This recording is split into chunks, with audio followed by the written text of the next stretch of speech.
You are listening to Talking Star Wars.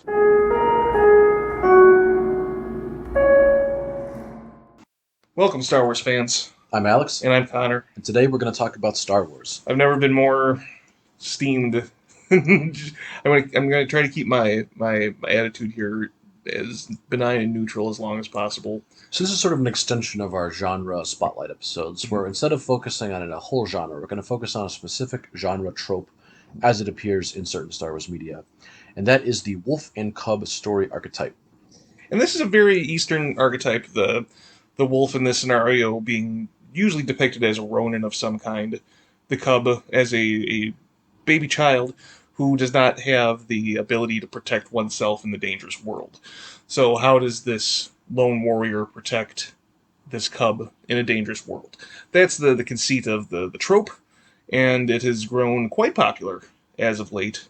And in Star Wars, it's been cropping up frequently. So we thought it'd be prime time to review this specific idea and sort of analyze if it's being utilized well, uh, where it shows up, how it shows up, and just see if it merits being represented so frequently in media. Yeah, so the original inspiration, I mean, you've had stories with, older protagonists and younger can't protect themselves charges throughout human history. But Mm-hmm. the trope and way as it is currently portrayed was popularized and codified by the Shogun film series Lone Wolf and Cub, thus the name of the trope, even though wolves and cubs are not necessarily what we would call them in more Western media. So some Star Wars stories that this appears in, which we'll delve in more in depth, but obviously we have The Mandalorian, where our eponymous wolf is Din Djarin and his cub is Grogu.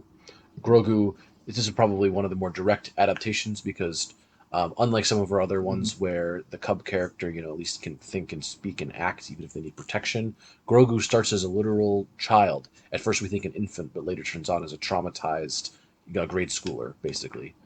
He's 50 years old, which for a Yoda species, it's a little bit nebulous because Yoda's 900.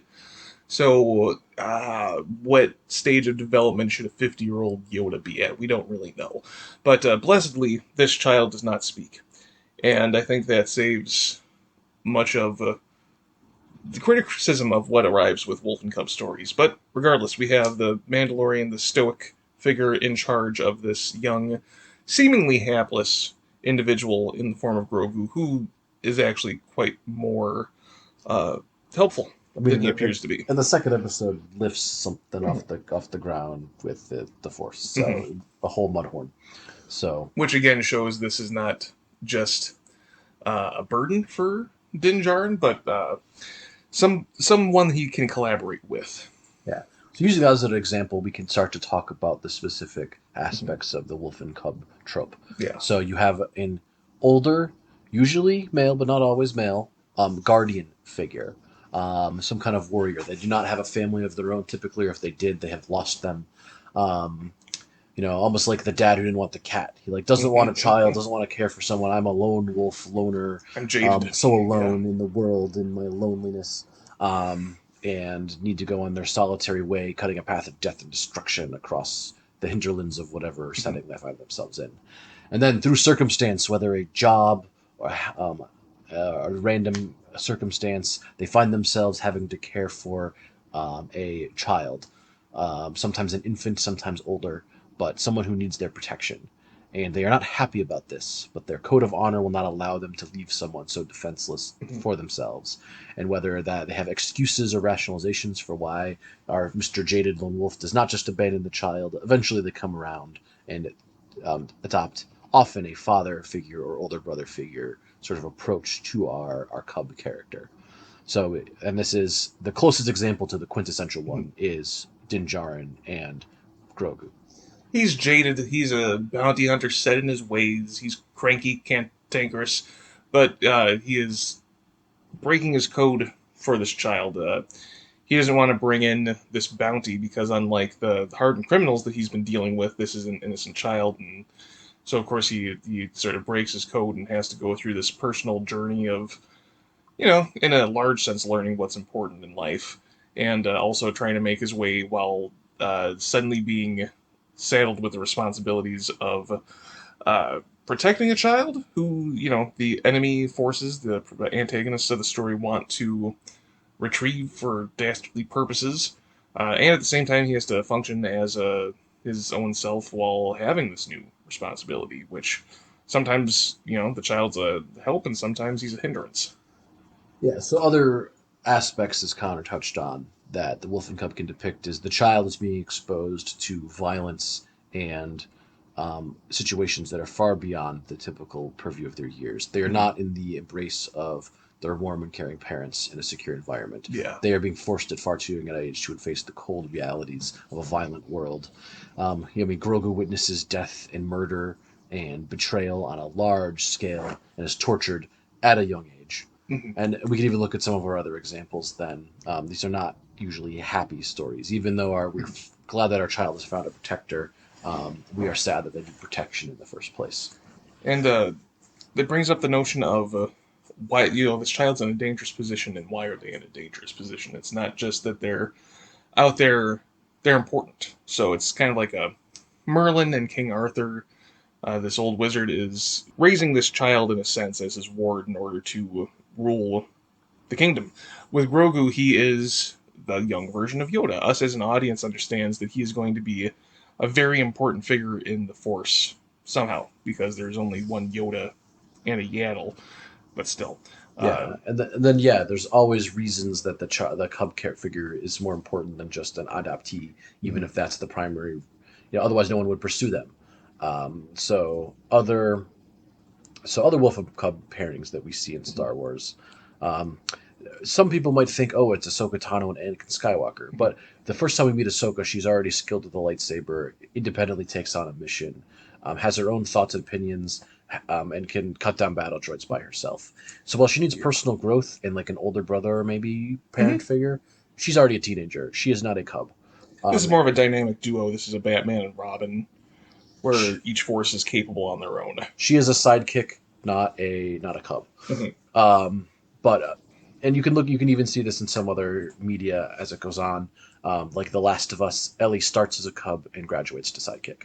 Um, We have God of War, where we have got Kratos and Atreus, where Atreus is, his son in charge, and then he develops into a sidekick. yeah, and it could also be the relative danger of the setting and the relative power. Like Ahsoka Tano is a Jedi, Mhm. so she doesn't need a lot of minding. Ellie is a adolescent girl in a post-apocalyptic setting in The Last of Us. Mhm. She needs protection from an adult, and it is the same with Atreus. He is battling gods and dark elves, and who else knows what else the Mhm. Norse pantheon wants to throw at the father-son combo. So you need big, strong daddy Kratos to protect you. Even though Yeah. Atreus, does have power in his own right, he is the cub in need of protection. Marvel has been somewhat dabbling with this in a to a lesser degree. I mean, it's more so in the state of Anakin and Ahsoka, where we have Hawkeye, where we have Ant-Man Quantumania, where we have this secondary legacy character taking up the mantle of an older hero.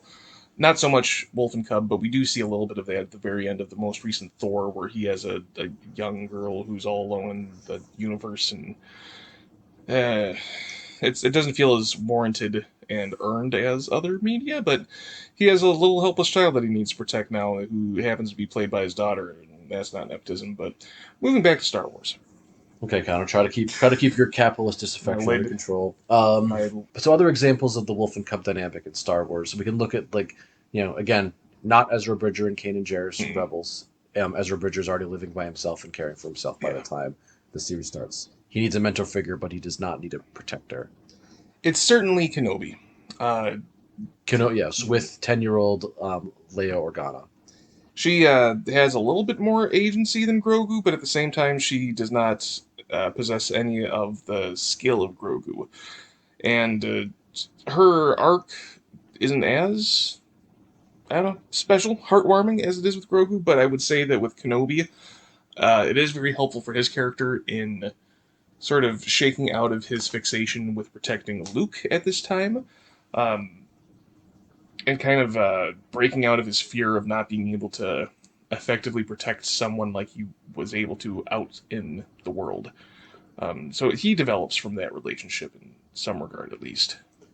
Yeah, so it's certainly a Wolf and Cub story then with Kenobi and Hmm. Leia, where she's even though she's not particularly phased immediately, she doesn't quite realize she's in a Wolf and Cub story. She's Hmm. trying to go it alone, and she's like, "Oh no, wait! I do need this stranger named Ben to protect me Hmm. because the world is a more dangerous place than Alderaan." Right. Which is an interesting story for the show, but by the time we see her again in A New Hope, she's the one who saves everyone's skins. So it's not like she became less headstrong and learned that from Kenobi. Uh, it felt like she was more taken on a ride in this show compared to a Grogu who has to ask, do I belong with the Jedi? Do I belong with my family, my dad? Um, that's where again, disdain's a strong word. My combativeness with the Wolf and Cub storyline crops up a little bit. Yeah, While I bitch about that, I will say that, again, the Kenobi side of things works. Uh, him breaking out of his shell and having Leia be the cause of that, I think, is a fantastic idea, and it helps to solidify their uh, connection in A New Hope. yeah. Qui-Gon Jinn would like young Anakin Skywalker to admit he's a cub in The Phantom Menace. But he's like, no, Hmm. I'm going to board this fighter and go cause trouble. Hmm. And again, when you're a Jedi, you get to cheat past the normal rules, Yeah. even if you're a Grogu or an Anakin Skywalker. Other examples from Star Wars media that come to mind, Connor? So Boba Fett doesn't have a little child that he needs to take care of, so that's a strong thing. In Star Wars Visions, I would say one qualm that we had with season two is that many of the stories featured this wolf and cub dynamic, whether it be with two sisters who are trying to just avoid imperial control, uh, or a father and daughter who are trying to explore caves of Kyber. It's a dynamic that, with its influx in the Star Wars universe and outside of the Star Wars universe, I'm ready for a new archetype. Like, give me the troll under the bridge. Like, give me six trolls under a bridge. Yeah, Just something. one place where this shows up is the Bandits of Golak season 2 of Visions, where we have an older brother who's trying to care for his force sensitive younger sister. So he's not quite the loner warrior you expect from Wolf and Cub. But Mm-hmm. again, when you have precocious child who needs to be protected by someone, again, and then younger child realizes she's Mm-hmm. in a more violent world than she thought she was, Yeah. but not quite falling into the archetype. Gareth Edwards, who directed Star Wars Rogue One, his follow up film is going to be a science fiction movie called Creator, which is a Wolf and Cub storyline between a cyborg man and his child Charge. And it's just, I don't mind the archetype, I just mind the frequency of the archetype. But, I think that looking back, it stands out very well in The Mandalorian because it's a symbiotic relationship that Din and Grogu have, where they are both challenged and they both grow out of it. That's what makes it a successful Wolf and Cub storyline that doesn't make my hair turn white. Yeah, we get hints of this relationship also in the Liberation of Ryloth arc in the Clone Wars, where there's a young Twi'lek child who is makes the acquaintance of two clone troopers that protect her. And in return, she shows them, ways sort of to get around the town that they're in and Ryloth. So that's just sort of a one episode example, but you can see the by the book clones getting very attached to this young girl by the end. You mentioned the Bad Batch, where we have more clones in charge of a young sister type. Yeah, so we continue our precocious child, helped by dangerous adults theme, which is sort of Wolf and Cub adjacent in the Bad Batch. We have Omega, who's is a little bit older, probably similar to Ellie, I suppose, in The Last of Us, like 10 or 12. But then ages up and gets older, more capable as the series goes on. But at the start, she is certainly a child who needs to be protected by the clones and older brothers who can commit violence on her behalf. And he said she had a little bit more development in that show compared to your typical Leia.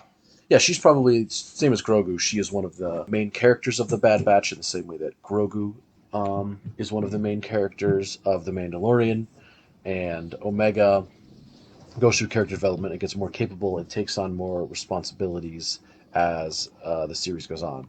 But certainly for most of the first season, she is in more of this damsel child role. So, how would you say compared to something like, I'd say Mandalorian works well. Does this trope work well in the world of the Bad Batch? Yeah, I know some people find it frustrating, but I think she's a realistically depicted traumatized child. So she, even though she's living in a dangerous world, she still sometimes falls back on that things could be better. And her idealism is a important part of the Bad Batch themselves, trying to not just survive but thrive in an imperial world. Mhm. So they're not just going day to day, but have some ideals to live up to. Yeah. But at the same time, I know some people find it frustrating that sometimes Omega is a precocious child and gets herself into bad situations. Hmm. So it's great to see that we have some development there with her, and with Leia, I can kind of forgive it not having the similar kind of development in Kenobi because she that show is about the singular character of Kenobi, and while yes, it is unfortunate that it mirrors the relationship of a wolf and cub, it's so much more about his growth and development rather than Leia's as well. Yeah. But why is this trope coming up so much? Other than the fact that it's in the popular zeitgeist, I think there's a greater conversation that could be had about why this is a story that's so relatable to the general crowd.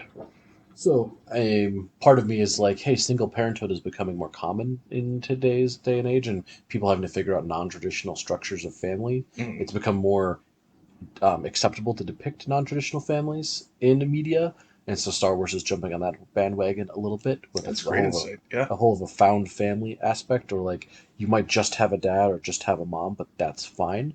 You also see the same message of a single parent is fine, and I Am Your Mother from Vision season 2, Hmm. and other constructions of parenthood are becoming more common across Star Wars media. Um, Even Ray adopting the last name of Skywalker, even though that's not the your most your favorite tight. thing, Yeah, yeah. it's not the tightest narrative plot point. It represents that idea of found family and presenting and representing yourself as a matter of what you build rather than a matter of where you came from. So yeah, I can definitely see that being something that was represented in the original Star Wars because that is all about your found family and your friends and your sister who you shouldn't make out with. But nowadays it's been reflected in the fans who are now grown up and might be in that position of being um, single parents and having the children watch this media, being you know children of single parent homes. So I can definitely understand that sort of representation reflected more so in popular media. Let's just, I don't know, like I said, throw a couple other tropes out there while we're Yeah. choosing our media. Let's again see some trolls under the bridge. Let's have the uncle who's taking the kids out on an adventure and gets into trouble. I don't know, just something that's not the same, please. Yeah, and I would say if we want to talk about some more Wolf and Cub stories that are present in Star Wars, just to round it out, Hmm. you have this depicted in the novel Brotherhood, where a young Zabrak Padawan who's having trouble connecting to the Force or understanding how to connect to the Force teams up with Anakin Skywalker to come rescue Obi-Wan on the Nemoidian home on the planet of Nemoidia, because Anakin needs the help, and he's like, I can bring a 10-year-old into danger. Why not? So in that case, Anakin and Obi-Wan are like the competing wolves who are like, Anakin, why did you bring the youngling into a war zone? And it's like the galaxy is a war zone, Obi-Wan, and she wanted to come with me, and I needed her help. And Obi-Wan is like, we're going to talk about this after we escape this dangerous situation. And Ventress is no longer trying to behead both of us. So you get that trope in a couple other novels. Yeah, but I would say visual media leans more into having younger protagonists than some of the expanded universe, Hmm. which can often feel like they're more oriented towards a young adult to adult audience. Or not needing to have this generational split. So it's like all of our protagonists are adults or they're all children. Sure. And let's not try. Well, the Phantom Menace is not the best example of the audience representation. It's like children will enjoy this movie if we put a child in it. It's not. It didn't need that in the original Star Wars. We didn't need to have Luke be 10 in order to want to be Luke or to be Leia. Yeah, there are no children in Yeah. A New Hope. Hmm. Or Empire Strikes Back. I think there might be some on Cloud City. In the background. Yeah, but yeah, there's not. Even in the Return of the Jedi, there's no child focus, and Yeah, the Ewoks yeah. are fuzzy, short, violent adults. Mhm. Italians. You do get some baby Ewoks, but they don't do anything other than look cute. Right. We don't have any child Ewok characters. So yes, then we have... That's the next Child and Cub story. It's the literal cub of an Ewok cub child, and Yoda. Yeah. You get a little bit, I suppose, of the Wolf and Cub in the Aftermath trilogy, because we have the son of Nora Wesley, Snap Wexley. Mm-hmm. But he's at the age of 15. He had to take care of himself for a while. Yeah. And he's already programmed himself a very violent and disturbing droid named Mr. Bones that does all of his murder for him. So I think I'm not going to put that one in this genre either. You have to have more than just age generational gap. There has to be this level of caretaking in a violent situation by a lone warrior. So in the case, we don't actually have too many examples for you to get angry about, Connor. No, it's just the two. It's just all the other ones that look like it that make me mad. But I'm so glad that we discuss this topic, because one, it helps me distinguish the fact that there are differences and that there's some variety in these Wolf and Cub stories, and when it does work, kind of recognizing why it works and the growth that's needed on either side of the relationship to make this work. So if they ever do it again, don't. All right. Well, thank you for listening to our dissection of the Wolf and Cub trope as it appears in Star Wars and how it's related to other media, and some musings on why we think it may have arisen. We'll see you soon.